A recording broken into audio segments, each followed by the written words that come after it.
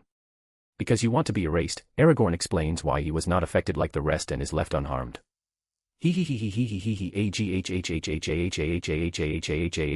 So what? He breaks.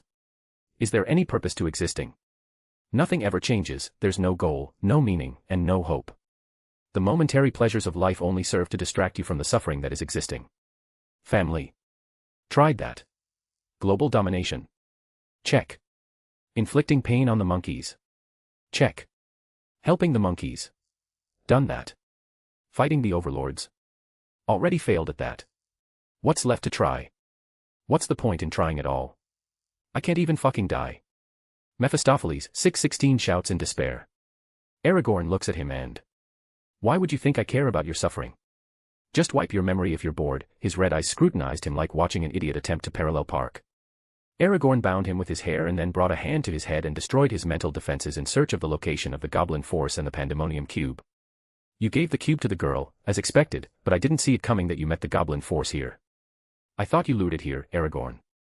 Why would I go through the effort of luring it here and not dying to it in another universe?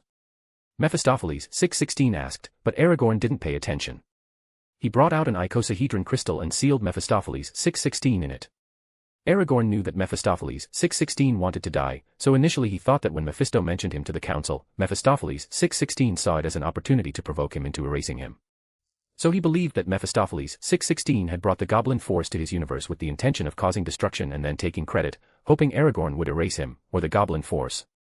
The reality was different. Mephistopheles 616 did plan to enrage Aragorn and have him erase him. Along the way, he discovered the goblin force in this universe and considered having it consume him, effectively erasing him. However, the goblin force demanded an unreasonable compromise, 1 million years as its herald, akin to Silver Surfer in Galactus.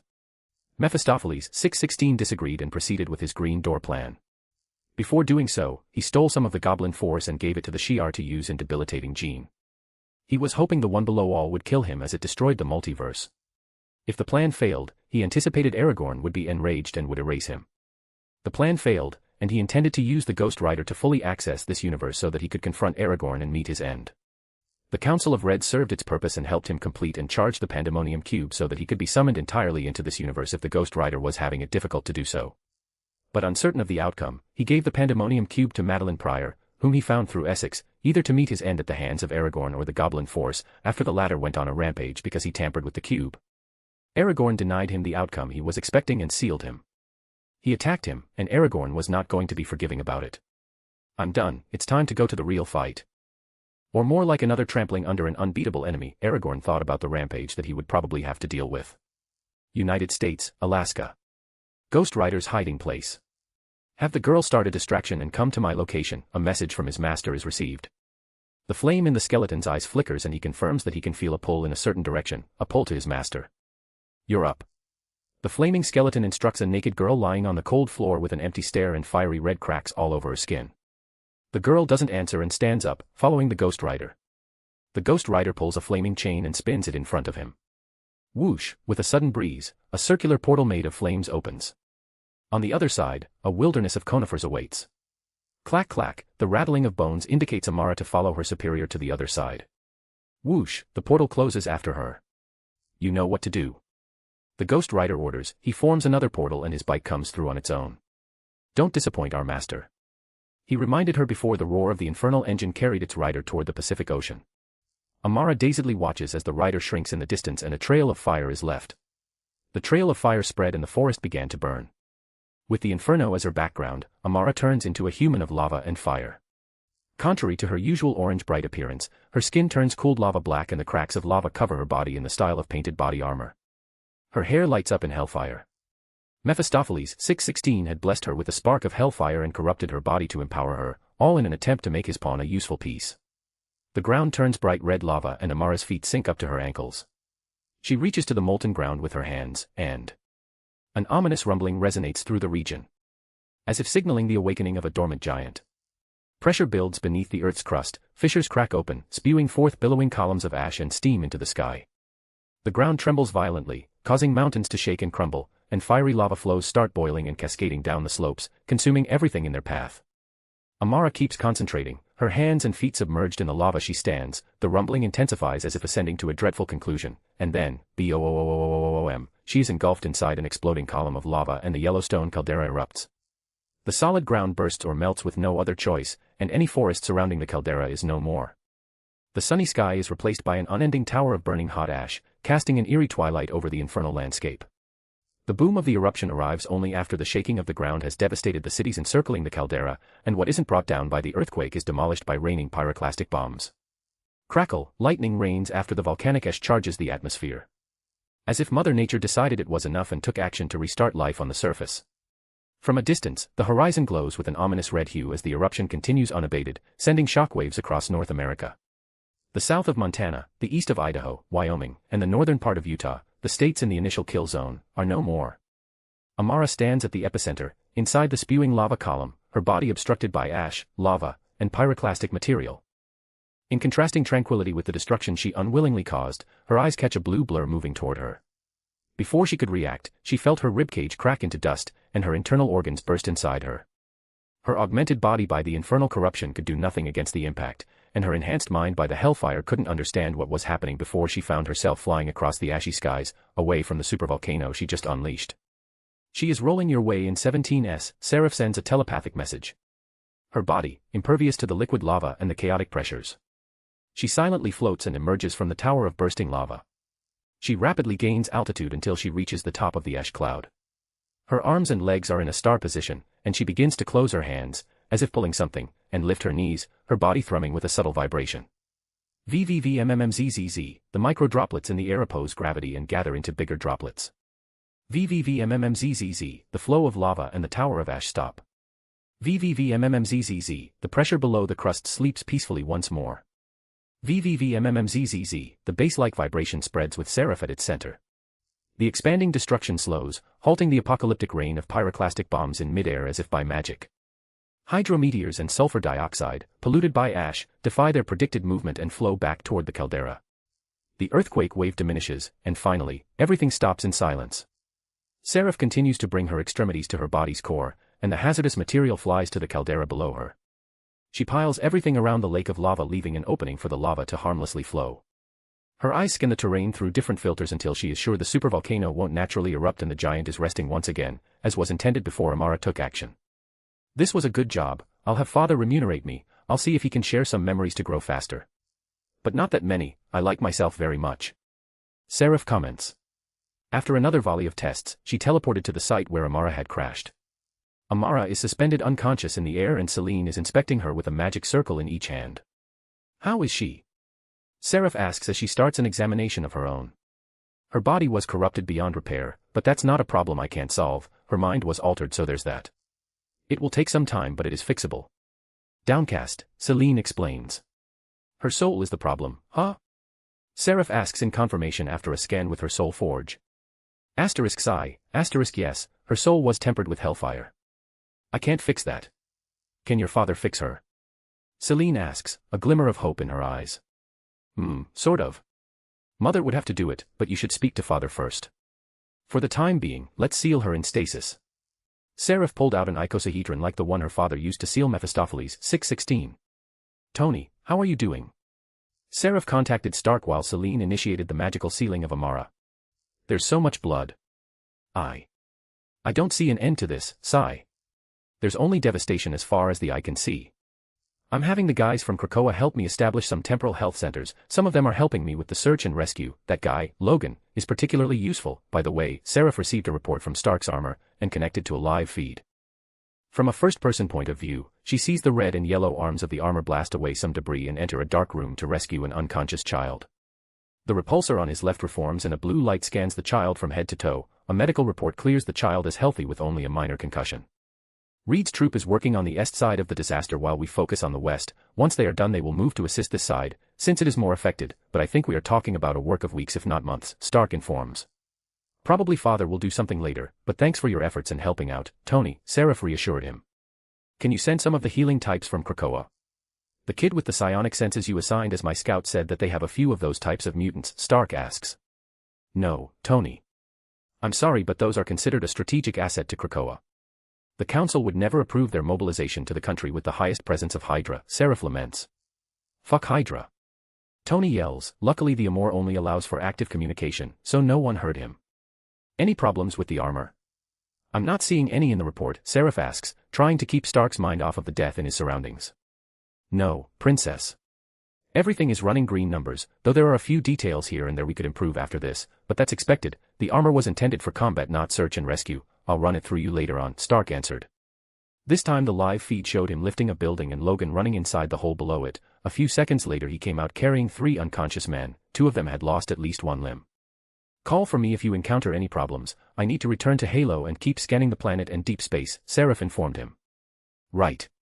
How could I forget the cosmic hunger himself? Or is it herself? Stark exaggeratedly remarked. Probably herself, most accurately itself. Bye, take care. Seraph set the communication with his armor to passive and opened a portal for Selena and her to walk through. She was done sealing Amara. 48 degree 52.6 S1 23 degree 23.6 W. Point Nemo. 20 minutes after Aragorn started fighting. The 4 wielders of the Infinity Stones surround a bubble of sealed space the size of a 2-story building. Above the bubble, Jean floats with 4 tendrils of cosmic fire drifting from her back to the said wielders. She places more attention on Wanda, who is handling the most troublesome gem. The sorcerers and the rest of the beastkin stand in a circular formation around the bubble, helping to stabilize the magic circle, safely handling the sealed space. Jean, 6 o'clock, incoming. James gives Jean the heads up. James' psionic sense is in no way as overreaching as Jean's, but he felt a creature of the shadows approaching. Having lived most of his life in the shadows and accepted an evolution from a creature with the highest affinity to the concept of shadows, James could not mistake the presence of the creature approaching. Jean focused her draconic eyes on the horizon and she eventually spotted the Ghost Rider, driving his infernal vehicle atop the quiet ocean. Hostile approaching. I'll deal with it, Jean informed the rest. She calmly floated to the approaching flaming skull, the 4 tendrils of cosmic fire still connected to the recipients. She opened her arms, like an AT pose, as if asserting dominance, her palms extended, and then she abruptly brought her hands in front of her chest, one grasping the other. The Ghost Rider was left in mid-movement along with his bike. Her hands shook and she saw the Ghost Rider trying to resist her hold. Jean looked at him coldly, not pulling any punches back, and increased the pressure wantonly. Agagawa. The skeleton rider shouted in agony. Fwoosh, it bursts into a hellfire ball. The hellfire began to eat at the psionic energy Jean was using to hold him in place. So what? Jean asked out loud in disinterest. Burn as much as you want, for I am the psionic nexus of this universe. Are you the nexus of hellfire to think you can battle me in a protracted fight? Jean increased the flow rate of psionic energy, and the flaming ball kept burning in place, unable to move. Crack, crack, crack, crack. His bones were crushed, but his regeneration kept him whole, making the cycle repeat and repeat. Aragorn said not to use fire on him, to lock him in place to prevent his warping, avoid the chain, though I don't see it, to fill my surrounding to the brim with psionic energy to prevent him from remotely projecting his hellfire, something about him possibly summoning biblical plagues, and that he could potentially grow infinitely his strength, Jean thought. But his advice of using brute force is working, he. Besides, I don't need to win, I just need to hold him back. Oh shit. He is outputting more force. Jean increased the flow once more. Right now I'm placing enough weight on him to pulverize adamantium, but the stubborn thing keeps reforming and powering up. Jean complained in her heart. The Ghost Rider inside the flaming ball summoned his chain. Right. I shouldn't look at his eyes and always stay away from his reach to protect my soul. Fuck. Jean had to exponentially increase the load. How much can this guy lift? Jean hadn't met anyone who could bodily output this much strength before. Swish, a burning chain came out of the fireball and rushed to Jean's floating form. For a moment it looked like the chain was going to keep cutting her energy and reach her, but it stopped and was then pushed back inside the hellfire ball. So, even if you can cut my energy with that little whip of yours, what's the point? Can you cut an infinite ocean with it? Jean haughtily declared. Fuck, that was close. Where was he keeping that thing? His ass. Or maybe his ribcage. Yeah, let's not tell anyone that my first thought was his ass instead of the very convenient and obvious storage space in his ribcage. Jean kept an outward facade of coldness, her hands grasping the other with more force, reflecting the increase in the weight on the Ghost Rider. She kept her calm and observed how the chain tried to move and swing from time to time, only to be stalled by the increasing pressure and weight of her psionic output. Hurry up, Aragorn. I don't want to deal with this thing anymore. Jean lamented. It's not that she wasn't trying to kill it, because she was putting enough pressure on him to do that since the beginning, but with her fire band she felt nerfed. Could this thing really endure Phoenix's flame? She wondered. No, it can't, she received the answer from the stalking bird in her head. Eh. Really? Then can I kill him? Jean eagerly asked. You have changed, Phoenix commented about her change in attitude. She felt proud. But you shouldn't, the soul inside that husk is an innocent one. You can kill him if you want, but Aragorn wanted to keep him alive. To get some tips about hell management. Jean deadpanned about the reason. No, she was not walking the murder hobo path. She wouldn't be eager to end an innocent soul. But she feels like the weight of his life to Aragorn is too cheap. Tips in hell management, that's the full worth of his life in Aragorn's eyes. Hoo, keep at it. You're doing great, Jean. Phoenix chuckled and cheered for her host. Ugh. She increased even more the pressure. She was sure she was putting more weight than the moons on the Ghost Rider. This thing can really power up as it wills it, Jean quibbled. They kept at it, for a few minutes until suddenly the flaming skeleton stopped resisting. What now? Jean asked in concern about it. Now you rest, you've succeeded, Phoenix congratulated her, and then she felt Aragorn emerge from the sealed space and the bubble disappearing, leaving behind the huge miniature replica of the Arbor Mundi. Leave it to me, Jean. Please carry our people to Halo.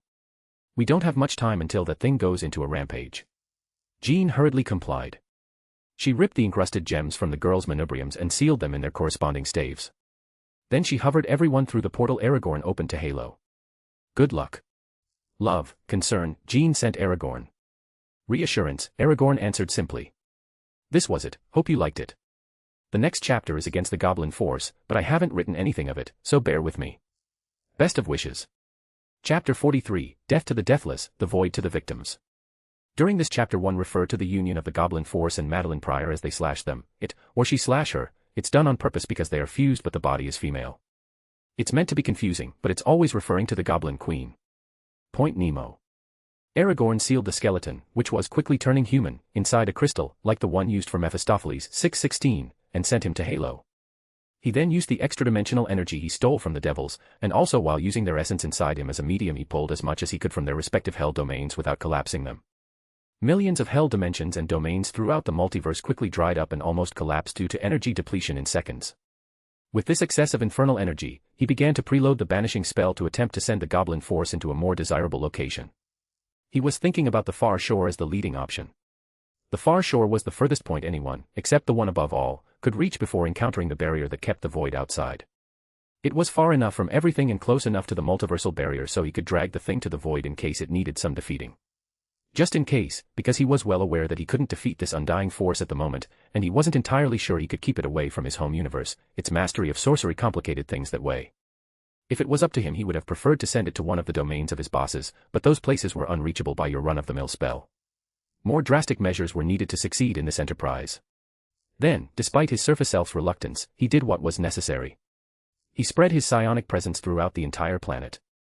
With a nigh undetectable surge of a wave of his psionic energy, he scanned the planet for an imprint as similar to Jean's as possible and at least as potent as his, one filled with hellish corruption and an unquenchable desire for consumption.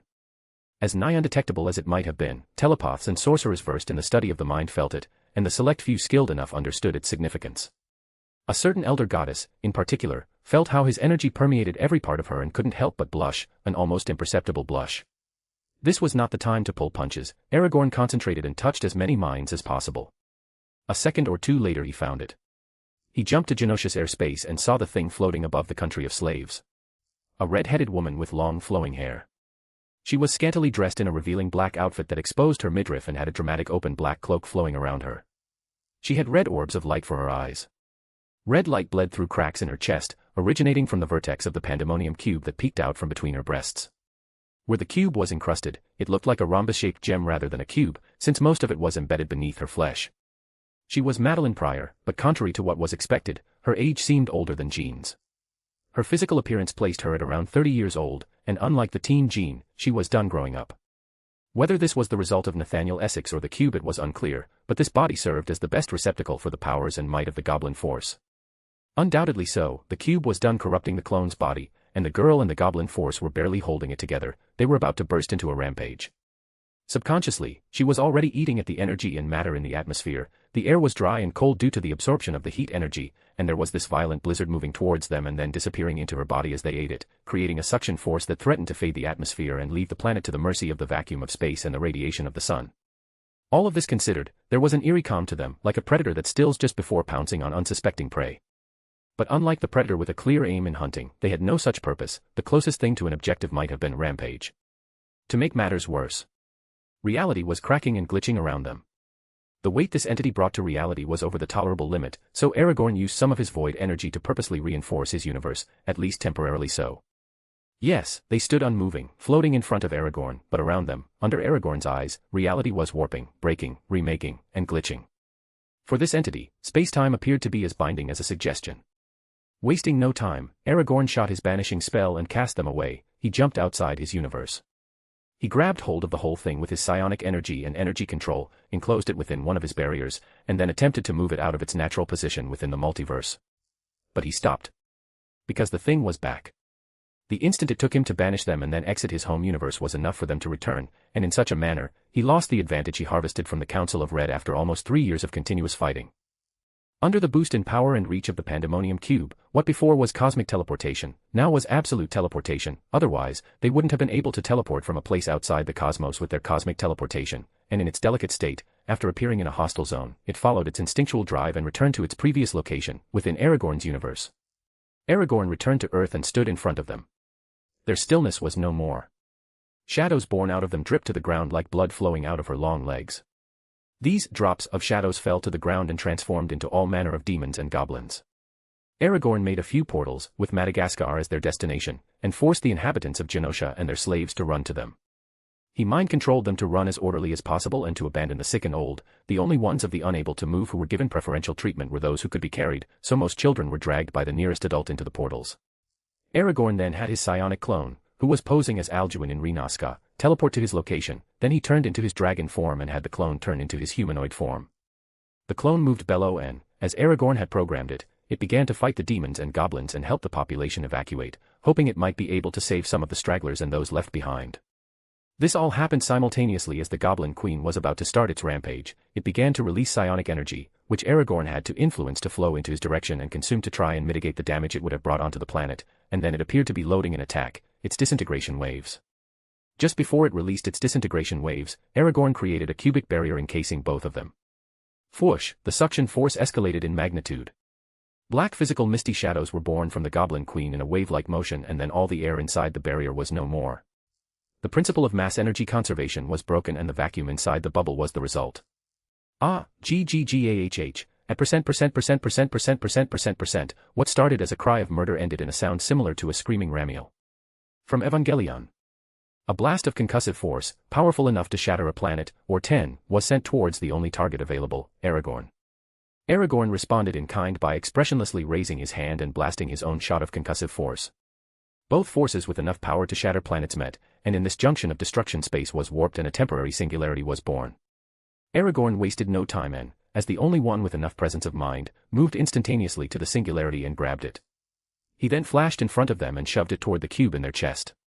Aragorn guessed that even if he couldn't overpower it, at least he should be able to remove the buff the cube was granting her, and even if he could not, sometimes manipulating a thinking target is easier than a chaotic one. But she simply teleported out of the barrier. Which they could have done since the beginning, but because of their rampaging state they didn't. Aragorn's hand grew a mouth and ate the singularity to erase it with his breath. If he was not careful with it, it might have swallowed the planet. Simultaneously, outside the barrier, an instant after they teleported, a blade made of shadows burst above their head in existence. It was long enough that the end of it was outside of the exosphere, making it clearly visible for half of the planet to witness in fright. The woman grabbed the blade from above her and brought it down violently in a single unstoppable fluid motion. Aragorn looked above after having erased the singularity, and his body exploded in a blinding light. Light which he then shaped into a solid shield of hard light above Genosha and protected the planet from certain annihilation. The shadow blade descended on the shield like the judgment of the darkened heavens. The shadow moved without disturbing the atmosphere in complete silence until it clashed with the shield. Boom! Aragorn protected the terrain, but he couldn't protect the atmosphere. The explosive wave released from the clash between the nigh unstoppable force and the inviolable object spread out, signaling to the world that its survival was at stake in this battle. The barrier collapsed in the aftermath, initially dampening some of the shockwave. But the suction force left behind the now destroyed barrier, because there was no matter left inside it, only served to make things worse. Layers of the atmosphere that shouldn't be mixed were mixed, the water in the seas evaporated when the apocalyptic shockwave clashed with the body of water, and a massive storm to destroy everything in its wake was born. Lightning fell as water does when it rains. Some of these lightnings were absorbed by her and some by him. The shadow blade and the light shield kept at their interminable clash, neither stopping nor moving. Aragorn below the shield was only able to shift his body slightly before they teleported to his right and blasted him with a telekinetic push strong enough to shift galaxies out of orbit. Aragorn protected his body from being ripped apart before he could absorb the psionic energy in the forced movement. He also hardened his psionic energy, which he kept suffusing into the planet since before the start of the clash, so that it could protect the planet from having the entirety of its atmosphere displaced into space with him. Along with 13% of the atmosphere of the planet and part of the sea, he found himself at the edge of the Oort cloud of the sun. Grabbing hold of the gases and water in his surroundings, he jumped back to what was left of Genosha and deposited his payload into its appropriate place. He looked at his enemy, who was lowering her hand a second after she pushed him away, and then at the general state of the planet. The shadow sword and light shield were still in their eternal battle for supremacy. Close to 78% of the cities around the Indian Sea were to be flooded by a massive tsunami in the following minutes. Dar es Salaam in Tanzania was lost, but most of its people and living beings found themselves terrified while floating in bubble barriers that Aragorn has been spreading since the beginning of the fight. Mombasa in Kenya shared a similar fate, and its people were also floating about. Some fainted in fright, children cried, and worried parents could only hope and pray for their kids' safety, those unable to find their children in the nearby floating barriers. People in delicate situations, surgery, intensive care, etc., died as they couldn't keep living without life support, which Aragorn couldn't focus enough to provide inside his barriers. India, Oman, Yemen, and Somalia around the Arabian Sea were minutes away from being flooded. Most islands in the Indian Sea and Arabian Sea were no more, and the few remaining ones wouldn't be for much longer. Aragorn's psionic clone was protecting Madagascar and the south-central part of the African continent. Aragorn kept spreading his barriers and enclosed anything with life force in them. He couldn't afford to allow this life force to fall into the hands of the being with the ability to control it. He didn't want to give them more ammunition. He was already using his energy manipulation to wrestle control of the environmental energy with her. He was also using his telekinesis to try and create a vacuum around them and keep as much matter away from their ravenous hands as possible. He jumped to them intending to grab them, to limit their focus on him, and to try and kill them, as temporary as that may end up being. He met their telekinesis in response to his approach and theirs met his. The confrontation between the two telekinetic forces lasted for a moment before he was overwhelmed and found himself sinking into the crust of the planet. Had he not phased his body out of the material plane, similar to Catherine Pryde's powers, the shockwave from his collision with the planet would have shattered its integrity, raising 2/3 of its surface with a blast wave and a conflagration of destruction, not unlike the aftermath of the rock that killed the dinosaurs. He jumped back, once more, into their proximity and started to cast spells. Thousands of magic circles came to life around them and they all shot at once. Different forms of dimensional energies with different approaches to damage dealing and reality warping acted all in a coordinated symphony of destruction. Of course, the mass, and energy-eating horror did what it does best, absorbing the varied forms of energy and mass attacks with relish. Aragorn expected this, and by the time they realized the banquet was over, they found themselves and their enemy in the outer zones of the universe. Aragorn took advantage of their distraction with the food and cast a space-displacing spell. Although space-displacing spells are limited by the space it is in contact with, meaning he couldn't displace space between dimensions or realms, and tend to be impractical in combat, they proved to be appropriate for this situation in which she would have resisted the effect of any spell on them but not on her surroundings. Jean, Seraph. Damage mitigation, Aragorn ordered. Jean was portaled back to the planet's surface and started to try and calm the storm and the massive tsunami down. Seraph contacted Storm in Krakoa and told her to move to Jean in support. The hostile atmosphere, if it could be called that at this point, would need the expert touch of the atmokinetic Omega mutant. Seraph then teleported around the coastal cities of the Arabian and Indian Seas, trying to help. Spark. Isolate the planet, Aragorn ordered. As he did, Spark brought the halo out of camouflage and encased the planet and the moon in two buckyball barriers of blue and green light, like a boreal aurora. The Goblin Queen, upon finding herself in another location, not her place of origin, Earth, tried to teleport again. But this time, she was met with a certain resistance. She could have brute forced the teleportation, but Aragorn was upon her, launching space blades faster than she could concentrate on the resistance and break through. Now, in the vacuum of space, Aragorn stopped worrying about setting the atmosphere on fire and let loose with his void breath. Multiple mouths appeared on his body and he moved in pursuit of the Goblin Queen. She teleported away from him to another zone of the universe and found herself catching a respite, or so she thought because Aragorn was after her in an instant. She kept trying to move away from this annoyance but they couldn't, and this was making her angrier. Angrier than all the hellish madness the thing in her chest was bringing upon their host. Angrier than all of the corruption her body was subjected to. Angrier than before when she found herself in a terrifying environment where nothing made sense, the far shore. Angrier than the fact that this fucking annoyance was blocking every one of her attempts at eating her home, planet Earth. Angrier than the confusion they found themselves in about who they were. She didn't know if they were Madeline Pryor, or if she was the Goblin Force, or what they were, not to mention who they were, or what is this energy-rich annoyance that keeps getting in her way. She wanted to eat him, but she couldn't manipulate his energy. Something initially unthinkable given that since the moment of their emergence, they have always been able to manipulate and absorb all forms of energy they encountered. Aragorn felt her rage through his empathy and tried to form a mental link with the rampaging thing.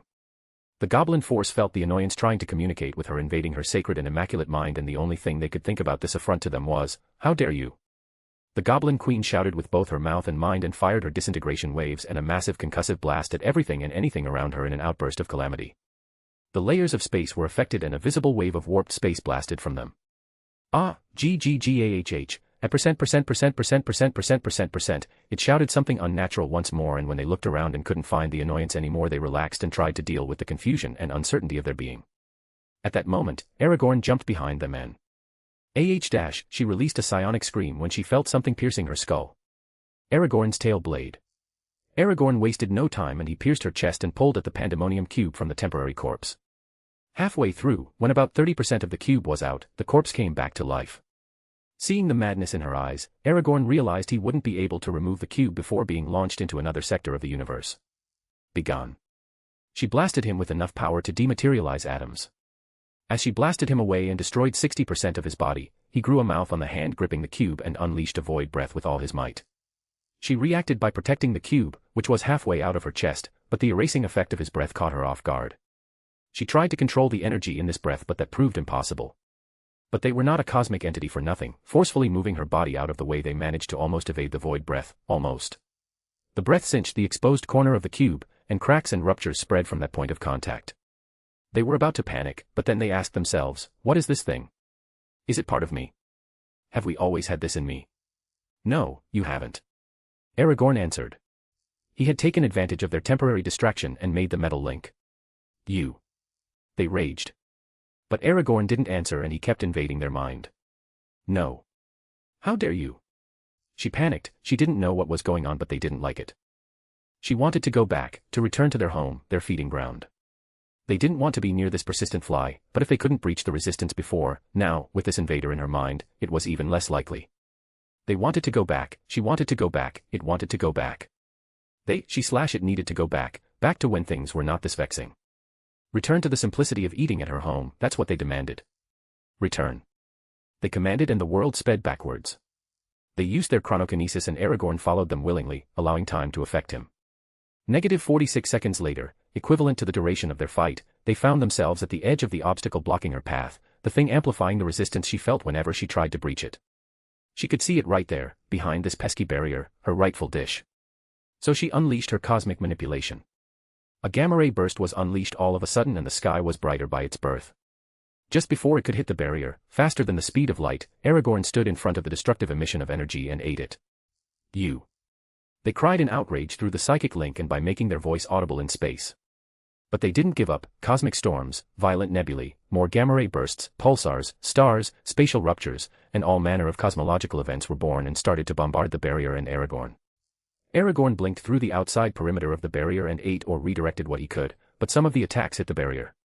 Satisfaction and hunger blasted through Aragorn's empathic sense, coming from the Goblin Queen who wrongfully assumed the barrier was about to be brought down. Yet, this was not a mere barrier. If it could offer a semblance of resistance to her absolute teleportation, it obviously was no simple barrier. The isolating barrier spark used through the halo was being powered by 4 infinity stones. Power, soul, time, and space worked together to prepare for this moment. When Spark discerned the translocation of their monitoring target, the Goblin Force, out of the time stream, Spark powered the barrier to full force. Normally the Goblin Queen would have the mental faculties to recognize the intricacies of the barrier, but in her rampaging state thinking was difficult. Spark. Proceed, Aragorn ordered as he moved to eat a supernova. With an almost imperceptible thrum, the barrier expanded and collided with the two who were not allowed inside of it, the Goblin Force and Madeline Pryor. Aragorn seamlessly entered but kept moving with it to maintain his position in front of the Goblin Queen. So as the barrier expanded and pushed back the objective of its isolation, Aragorn followed, with only one, apparently thin, barrier separating them. No. She raged and shouted in their minds. Let me in. They said and tried to push Aragorn out of her mind and break through the barrier and teleport inside. But fighting Aragorn's invasion and the cube's corruption was proving more taxing than their current madness allowed. I need to go back. Black tears of corrupted blood flowed down her face. AGHHHH asterisk and caret percent caret asterisk caret and asterisk and asterisk and caret asterisk and caret asterisk, it shouted and then teleported away from the expanding barrier. They reached what was left of Uranus, which, unlike the Sun, Saturn, and Jupiter, Aragorn hadn't bothered to protect, and devoured it whole in a futile attempt to power up, as if one planet could bring such a result. She then teleported back to the barrier and tried once more to crack it open. But it proved futile, as expected. "Let me in. And percent dollar and dollar percent and dollar," she raged on and more. They teleported to Neptune's remains and consumed it, then returned and tried again, only to find that the barrier was still holding strong. Whenever she thought they were about to make progress, Aragorn would shake their mindscape and distract them. AGHHHHHH, in a shout of madness and hyperfixation they hit the barrier, this time physically, with her psionically enhanced and boosted body. Crack, this sound brought them unimaginable pleasure, and they thought she had made a crack in the barrier, but upon inspection they found nothing. In puzzlement, they looked down, at their chest, and found the origin of the sound. The cube was about to fully break apart. Was this good? Was it bad? They wondered, and she brought a hand to one of the fissures on the cube for inspection and curiosity, and inside it they found energy. A boundless source of energy. And she did as they did best, she absorbed this energy. This rich, empowering, refreshing source of energy was theirs now. Aragorn stepped out of the barrier but otherwise didn't intervene. They kept moving away from the earth, but now she no longer cared about that place, now she only cared about this nutritious meal in front of them. Aragorn stopped invading their minds but started to reinforce his presence in the conquered territories of their mindscape. He had already encapsulated everything that Madeline Pryor was, not that he was erasing her, but he was taking a claim to that part of them and making it his, the part that was her, not the massive part that was it. Since he was technically not harming either of them, they didn't react and kept their focus on the cube. Aragorn no longer counted on the energy reserves to try and banish them again. But even if he could, he wouldn't, because he didn't know if they could still return. Maybe they could with a spell he didn't know of, and based on what he experienced before, he would not have enough time to displace the universe. He was now not arrogant enough to believe this being didn't have a way to navigate around the places outside of the influence of the cosmological compass, like the far shore was, so he waited and stealthily moved them away from the Milky Way and cut the spacetime around 150,000 light-years from them off of the rest of the universe. A larger space than the Milky Way is long should be enough for what he has planned. They kept eating at the cube, and he kept cutting off and encapsulating this sphere of space. He cut it but didn't extract it from the rest of the universe. His objective was to delimit a section to be able to go all out without destroying a civilization or two. It was a precaution. In the few seconds it took the Goblin Queen to eat her treat, the barrier, whose growing speed was escalating factorially, spread far enough to cover the expanding universe, except for the section Aragorn had cut off. Ah, they cried in pleasure. They ate the cube and now, the madness was gone. With the madness gone, some things became more apparent than others, like how they had been fighting idiotically to this point when all they had to do was take the planet the thing in front of her was protecting hostage and be done with this cat-and-mouse play. Or like how the cube they just ate allowed her host's body a wider and more intense display of their powers. With it gone they would be now somewhat limited, but not limited enough to be unable to deal with the thing playing guardian in front of her. "You know I will be able to break in, eventually, right?" they asked the guarding dragon. With the madness gone, they now operated at an almost emotionless level, feeling little to no hostility toward Aragorn. In their eyes, he wasn't worth it. "If you say so," he flatly commented. He was sure they would be able to break in, but that was if he was not here outside to disrupt them and interrupt whatever progress they believed they could make. "Go ahead, then. Break through, almighty cosmic hunger." Aragorn made way and let them move before the barrier and try their best. Although the barrier required a universal amount of energy for sustenance, it was not made of energy, or matter, it was made of the concepts representing space, time, power, and soul. So with their absolute teleportation, given enough time, a few seconds at least, they could technically bypass it, but with their energy absorption, matter transmutation, telekinesis, or most of their other powers they won't be able to do it. Sorcery was worth a shot, but Aragorn was here. She touched the barrier and mouthed. A conceptual barrier, she then smirked and focused on her teleportation, only to jump away from a white breath of void. Aragorn was simply looking ahead beside her, as if the mouth he had grown in his left ribcage hadn't just unleashed a void breath at the head of the goblin force. "I see. A monster like you won't tire and I won't have enough time to teleport inside," supposedly, she smirked at the end. Although she just came out of her madness-induced trance, there were some things her memory was just reconstructing, so she just rediscovered that Aragorn was, as before, obstructing her path one way or another. "You could just go away, but I guess you won't," Aragorn commented. She then locked him in place with her full might of telekinesis. Aragorn struggled as much as he could, but she was overpowering and holding him long enough to teleport. Until he ignored space and exited the material plane. He then regrew mouths all over his body, and as soon as he re-entered the material plane he fired a breath in her direction. He was immediately locked in place, but his void breath erased the telekinetic field as it moved unimpeded toward its target. With displeasure, she teleported away from the breath and looked angrily at the motionless humanoid dragon. "What?" he asked, expressionlessly. Before she could ramble, the mouths around his body breathed his void flame and covered his entire body in this bluish-white erasing flame, and it burned at the telekinetic restriction on his body. With this flame surrounding his body, she knew they could not restrict them anymore. The annoyance had already proven capable of ignoring time and space and manipulating energy and matter. Whatever his body was made of, he was guarding it well enough that the rest of her powers were apparently ineffective. His only weakness, in combat, was his surroundings, but outside the isolation barrier, that was no longer a problem. He could counter her shadows, and she doubted her demons could make anything more than feed him more energy. She couldn't feel life force in him, but that was understandable when you consider the monster he was, though it did somewhat surprise her that he was technically not alive, so, with no other exits available. A stalemate. That's your solution. An active seal of one another. Passive sealing meant to confine a problem to a fixed location, while active sealing implicated containing a problem within an active situation, such as a time loop, or in this case, having an unsealable force. Aragorn battle an infinitely stronger force, the Goblin Queen.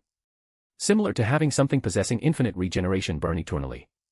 No, Aragorn answered, but his statement was not convincing her, even if he meant it. He really was not lying. His solution was not a stalemate, but she didn't believe him. Time and space couldn't hold him back, and whatever that white flame was, she was sure it could burn, erase, through whatever restriction spells she had. The fact that he could control energy and matter meant that, like her, he couldn't be damaged under normal circumstances. His soul was another matter, but that flame would burn away at anything that approached him. But was he impervious? She asked herself, before reaching the accurate answer. No, he was susceptible to two things: conceptual damage under her, unquenchable hunger, not that she could restrict him long enough to eat him and enforce her concept on him, and his mind. So be it, she said, and then she brought her full telepathic might on him. Her 13.77 billion years of experience, her entire psionic nexus of unending psionic energy, her expertise in the arts of the mind, all of it she brought to overpower him in what she assumed was going to be a protracted fight. But that's not what happened. Aragorn welcomed her. He gave her the keys to his mindscape. Aragorn gave her a guided tour through his mind and its installations, gently encouraged her forward into his mindscape, and absorbed everything that was the Goblin Force into him. The Goblin Force didn't have time to fight back, and it didn't want to. Whether the girl's body or the dragon's, in the end, it didn't matter. In fact, the dragon's body felt more comfortable now that she had taken it for a ride. It didn't concern itself with the suicidal action its opponent took at the end. Why should she? She was stronger than him in every aspect. They had clashed before. The body was theirs now. She could control it and even access his powers. She couldn't even find a speck of him in the mindscape. Everything was it, the Goblin Force, and nothing was him, Aragorn. That's interesting, she commented offhandedly after trying the void breath by herself. Then it looked at the unmoving body of its previous host and ate it. Did it have to do it? No. Did it gain anything from it? About as much as a universe's mass would increase from consuming one human. But its concept was not unquenchable hunger, for nothing. Then it turned around and observed the main dish. Now the barrier didn't look like an obstacle, now it looked like the packing of a gift, waiting to be opened and enjoyed by itself. It stepped through the barrier, and this time it felt no rejection, it was even welcoming it. And she found herself in a realm filled with death. This idiot. So that was his plan. A woman scantily clad in black, just not as racy as its previous body, appeared in front of it. And all the warning signs, mechanisms, instincts, spells, and enchantments in her went off. The cosmological compass were always stronger than the Goblin Force, even the defeated Phoenix Force. The only reason the Goblin Force was able to defeat the Phoenix Force and remain at large for more than 13 billion years was that they couldn't bring their full power into reality. Had the Goblin and Phoenix Force clashed inside the White Hot Room, the Phoenix Force's domain, the Goblin Force would have perished before it had the chance to engage. Had the Goblin Force encountered any of the abstracts in the Superflow, a place where they can fight with their full might, there would be no more Goblin Force. So Aragorn let himself be consumed and then used his soul to manipulate his body, and instead of teleporting to inside the barrier, he jumped them, passengers included, into his wife's domain. The realm of death. This was the place where the abstract of death governed, where the abstract in the personification of the concept of death ruled, the realm of death. It was a place where she could enforce her full might without worrying about killing the flimsy reality she stood on. The Goblin Force tried to use its absolute teleportation to escape, but found resistance in the form of the void soul of Aragorn, the real driver of the body, and in the death of her power of teleportation. Death didn't need to do anything flashy or dramatic, she only had to will for the death of absolute teleportation, and it died. Energy absorption. Dead. Disintegration waves. Dead. Telekinesis. Dead. Concussive force blasts. Dead. Shadow morphing. Dead. Cosmic manipulation. There was no cosmos to manipulate here. Chronokinesis. There wasn't even time in the realm of the dead. Resurrection force. Dead. Matter transmutation. There was no matter here. Force of life. In the realm of death. Immortality. Dead. Panic ensued and Death grabbed her lover's body by the neck, with tears flowing down her cheeks. She said, "I'll see you later, idiot. I'm not happy about killing you myself even if I know you'll return, hence some manner of compensation will be demanded then." And she kissed him to conceptual death. From his mouth, the point of contact, death propagated, and Aragorn controlled his body to spare his lover from hearing his death throes and the ones of his dying passenger. He absorbed the soul that he stole before, the soul of Madeline Pryor, into his own and with open arms accepted his death. "I'll see you later." His message cut off and the last of them died and disappeared from the Marvel multiverse. And as it did so, the insatiable hunger met its dead end. The halo. When Aragorn said that this was a dangerous reality, she believed him, but she didn't actually process it. Who would blame her? She has lived through a few disasters of her own back in her home reality. So if someone said that someplace was dangerous, then she would obviously equate that to her understanding of danger. She still remembers the fall of Genosha, the invasion of the Skrulls, the hero's civil war, the third and fourth fallings of New York. She was too young to remember the first two, and let's not forget the multiple encounters of the several anti-mutant organizations and their victims. The point was that she was not a stranger to disaster and danger. But this. Calling this dangerous was underselling it a bit much, don't you think? America asked her trainer. America was watching a recording from the 3 years of fight Aragorn had just gone through. "That's why we brought you up here," Jean said while she finished checking on Emma. Jean was making sure that none of the four wielders of the Infinity Gems had any lasting symptoms. Much to Emma's joy, once she wakes up, that is, she had grown the last bit of her sixth tail. "And you said he's going to fight something much worse than this agglomeration of demons." "The Goblin Force, was it?" America asked, without taking her eyes off the holographic projection. The monster-like thing Aragorn had turned into was wreaking havoc among the devils, definitely not something her babysitter should have allowed her to watch.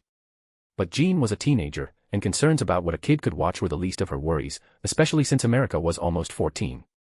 "Yes. Spark, can you get him on screen?" Jean asked out loud. Spark didn't reply, but a second hologram appeared. This one was divided into two views. A satellite view of Aragorn and a first-person view from his P-Link. Aragorn had just finished locating the Goblin Queen, so when he teleported to the still-standing Genosha, the two views switched. "Fuck." Jean cursed as she recognized the vertex in her older clone's chest. "Is she related to you?" America asked. No, she was not distracted by the racy outfit or the overflowing appeal of Madeline, and never did she feel assaulted by the disparity between the assets of the mature woman and her pre-developed body. "A clone of me who was apparently aged. At least I know I'll be a jaw-dropping beauty." Jean joked, trying to distract herself from the fact that the worst-case scenario was unfolding. The cube was fused with her clone. "Yes," America commented absent-mindedly. Jean looked down at the girl and raised an eyebrow. She realized America didn't even register what she just said and was fixedly staring at her older-bodied clone. But then it happened, about 40 seconds of calamity and apocalypse where the girls couldn't even speak because of how intensely the world-shattering fight was uprooting everything humanity knew and recognized as their reality.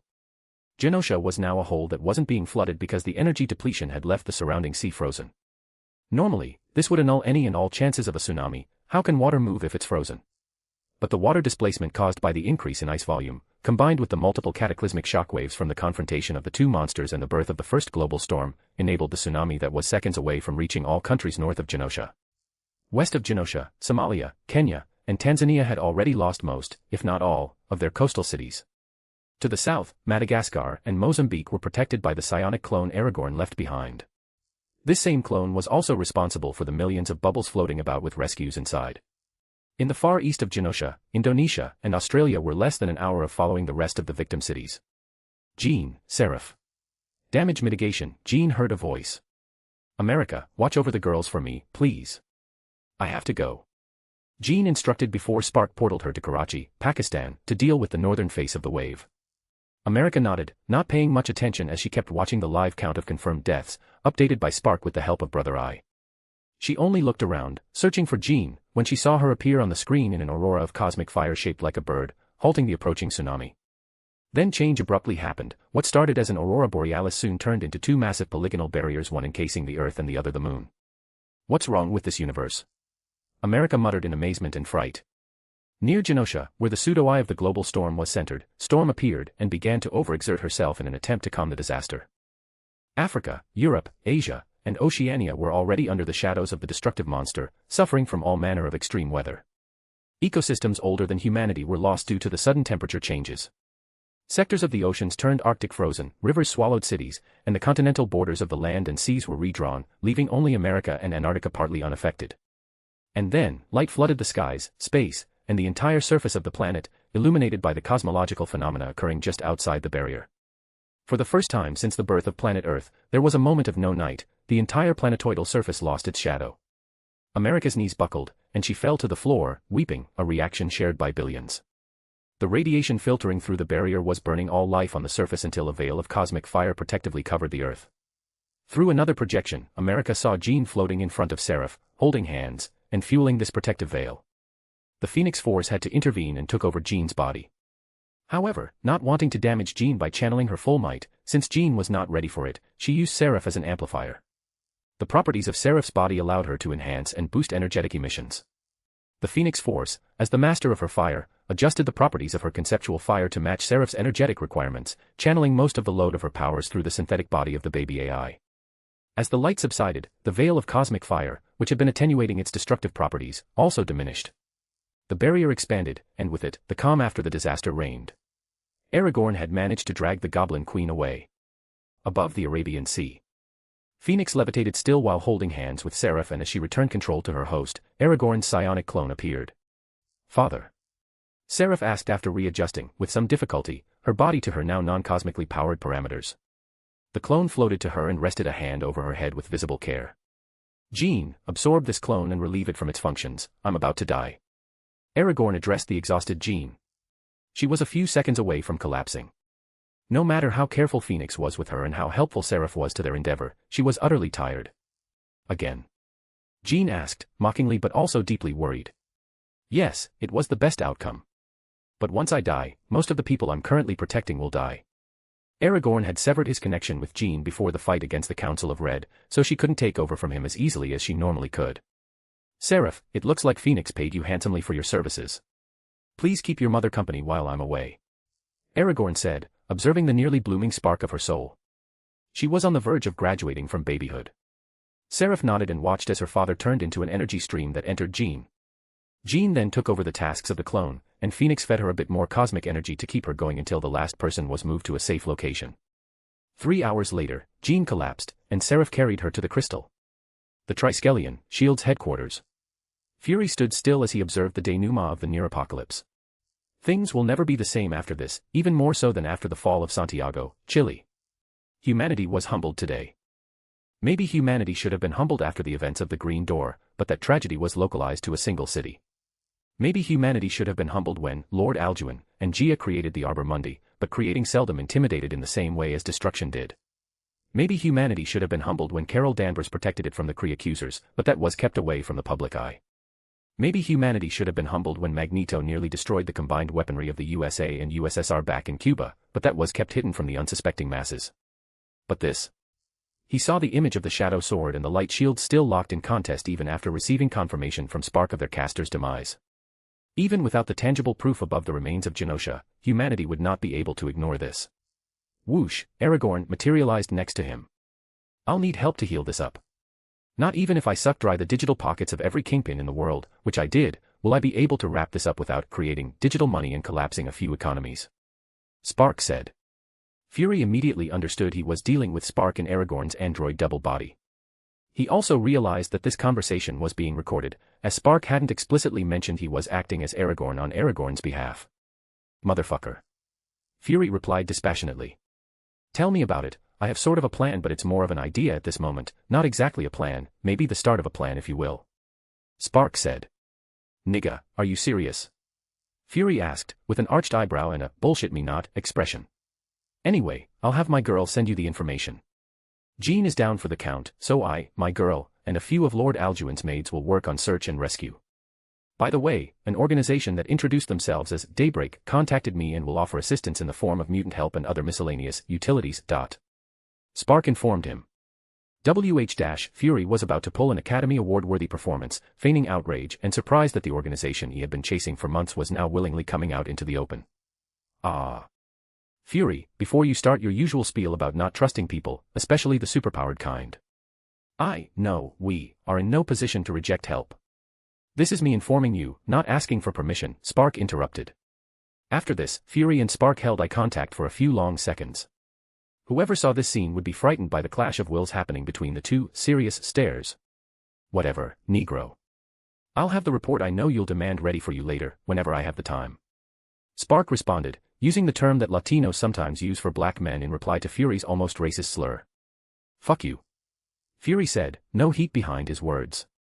Now please have those useless fucks of the World Security Council be useful for a change.